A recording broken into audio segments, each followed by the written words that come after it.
回过头来看的话，我发现我在学习中文的过程中犯了各种各样的错误，所以这一期视频呢，我要跟大家总结一下我犯过的最大的17个错误。作为一个过来人，希望这样能让你们少走弯路，少踩我踩过的坑。Mistake number 1. Translating in your head is a bit like learning to ride a bike with stabilizers. It keeps you balanced and helps you in the beginning, but as you progress, it actually slows you down significantly. It limits your speed and it limits the ability for you to learn to balance on your own. So at some point, you need to take the next step and learn to think in Mandarin. That way you'll have smoother conversations. If you're able to think directly in the language, then you won't have a big delay in terms of your listening comprehension. Every time someone says something, you won't have to instantly translate it into English and then reply, as this is really, really slow. So the first mistake I made that I don't want you guys to make is leaving it too late to learn to think in Mandarin. As the sooner you learn to think in Mandarin, the better, basically. Let me tell you a quick story. The first time I went to China, when I was crossing the roads, there was an 阿姨 that said hello to me, and she said, 小伙子，我一看就知道你会中文. And I was pretty shocked. I was like, how did you know? 你是怎么看出来的呀? And we chatted for a while. And then before she left, I said to her something along the lines of, 在北京骑自行车挺危险的，你注意一下. And she did not like that at all, okay? Because that was really, really culturally inappropriate. That's almost somewhat offensive. What I wanted to say was阿姨您骑自行车慢点啊，注意安全. Something like that to show that I care, but at the same time not saying something as so culturally inappropriate as the first thing that I ended up saying. So this is the mistake here that I want to point out. Mistake number 2 is not being culturally appropriate. If you want to make friends in Mandarin and build long-term relationships, you've got to understand the cultural boundaries. And you do that by actively going out the way of learning them, by making mistakes, as I did, as I've just given you an example of, and also, just watching lots and lots of TV shows and reading lots and lots of books in Mandarin. Mistake number 3 I made was when I first started learning Mandarin, I would learn individual words completely out of context. So for example, I remember looking back the other day, I found that I had a really, really old flashcard that I had made when I had first started learning Mandarin, and on the front it said 可以, on the back it said 看. And I was looking back from this is over 5 years later. I'm like, oh my days, why would I do that? So what should you do instead? You should certainly not learn words like that have a lot of nuance and need context to be understood individually. You need to learn them in context, first of all.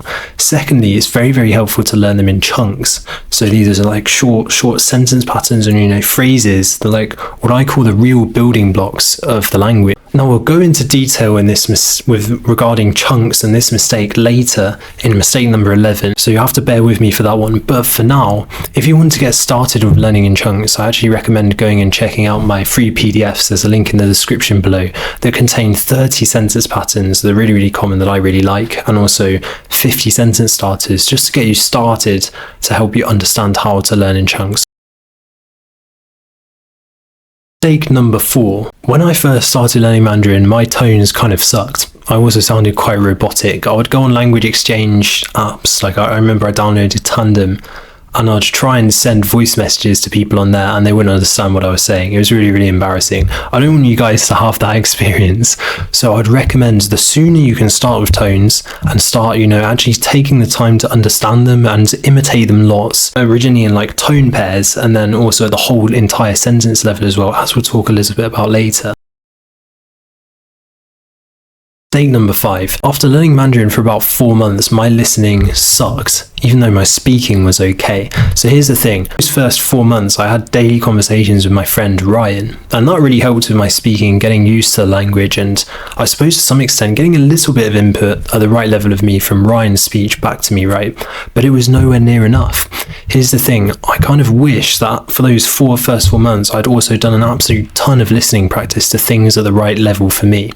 So this is the thing, guys. You don't want to put off speaking too long, but you certainly don't want to do what I did and not get enough input. So I'd highly recommend that from day one you start listening to as much Mandarin as you can, ideally at the right level for you. Everything changed for me after those 4 months. When I started watching 加油儿女 every night when I got back from university, and I started listening to loads of podcasts. And it didn't take very long at all for those two or three things that I was doing to completely skyrocket my listening skills. Now, the next mistake is this. I used to think that to learn Mandarin, you need to be able to study like 8 hours a day of it, otherwise you're never going to get anywhere. And I now call this the all or nothing mindset. But here's the truth. I actually found in the busier periods of medical school, when I was only literally able to probably put in 20 minutes to 30 minutes of dedicated study a day and then just listen throughout the day and try and get in output practice where I could, that's absolutely enough. That will actually get you the results. That was exactly the kind of routine I was following before I first started appearing on YouTube and doing all these interviews in Mandarin. So that's exactly what I encourage my chunking Chinese students to do like 20-30 minutes of dedicated study a day, sometimes up to an hour depending on their situation, and then listening as much as they can regularly throughout the day, combining that with regular speaking practice, and in all honesty, you're good to go. You'll get good results. Mistake number 7. Chances are you're probably a bit like me in that you're hoping that there's this magic method out there that's going to solve all your problems and make Mandarin learning suddenly become easy and just get you fluent overnight. At least, back when I was learning Mandarin, if I ever came across anything hard or I ever struggled at all, I would kind of be doubting myself and thinking, is this a method problem, or is it a me problem, or what's going on? And most of the time I doubt my method. I'd go on these horrible, Reddit or YouTube rabbit holes looking for this perfect method that's going to be the magic bullet to solve everything. But it was later on that I realized, and here's the hard truth here, that there isn't one. The best method for you is the one that you find to work for you, and you kind of get to that point through lots of trial and error. So all I can do on my YouTube channel and through my emails, etc., is encourage you and guide you based on my experience and the experience of my students, what I know to work for everyone that I've worked with and me personally. So I genuinely think the best method for you is actually the one adapted for your specific circumstances. And as we say in Mandarin, 条条大路通罗马. I don't know about you, but I feel that we are taught to prioritize everything in life. So for example, when I was studying back in secondary school, I would get told that I need to prioritize my Spanish learning because my Spanish grade sucks, and maths less so because I was pretty good at maths, and sadly I didn't do that, but that's a story for another day.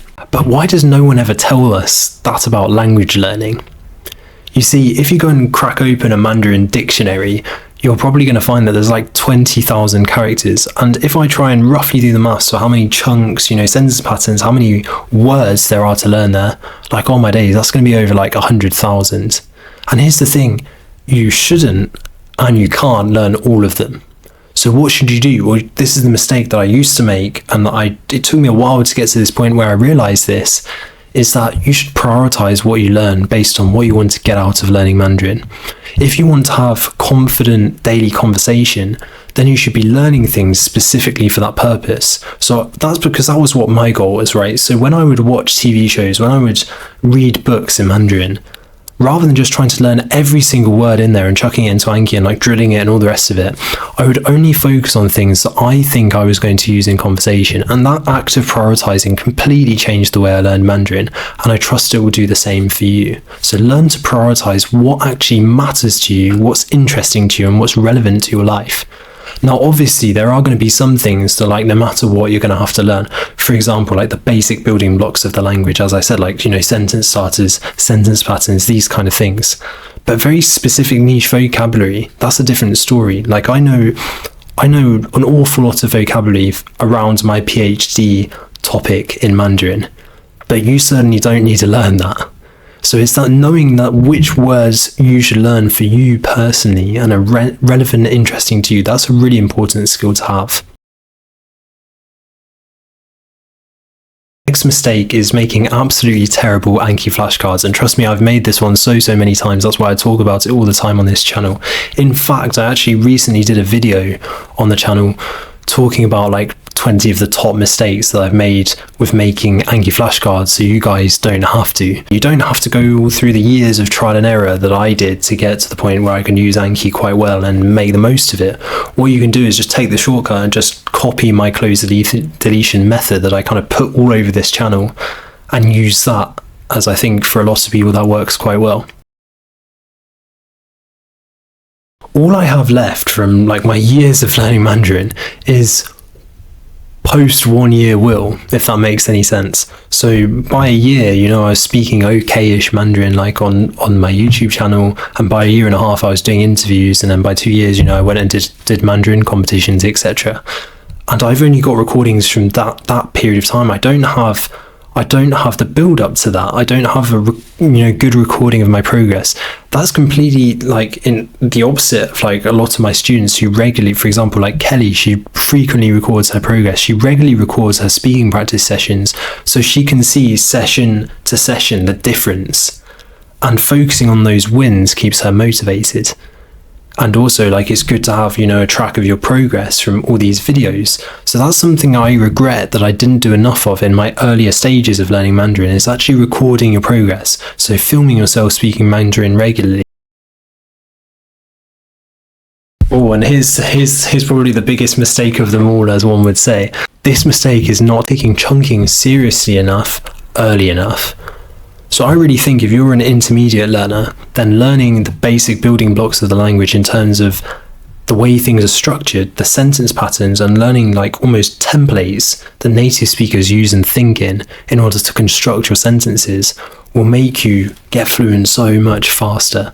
Like it's one of those things that I think can really add leverage to your Mandarin learning. So you learn a sentence pattern, as I regularly teach over for free in my email community. Like I'll send a sentence pattern a week, and I tell my students, right, that if you learn this sentence pattern and you really internalize it and you come across it loads in context and try and make loads of sentences with it yourself, then you'll be able to make like thousands of sentences just off one pattern, and be able to express like thousands of ideas. And that's the power, that's the leverage effect that you get from chunking.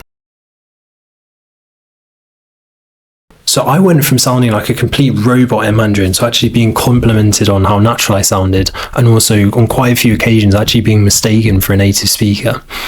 And the way I did that was having a very, very clear system that focused around like actually paying attention to the rhythm of the language and practicing at the whole sentence level. But for a while before that, I never had that, and that's why I sounded like a robot. So the mistake here I want to point out to you guys is just, if you want to sound natural, like you can't completely neglect the rhythm.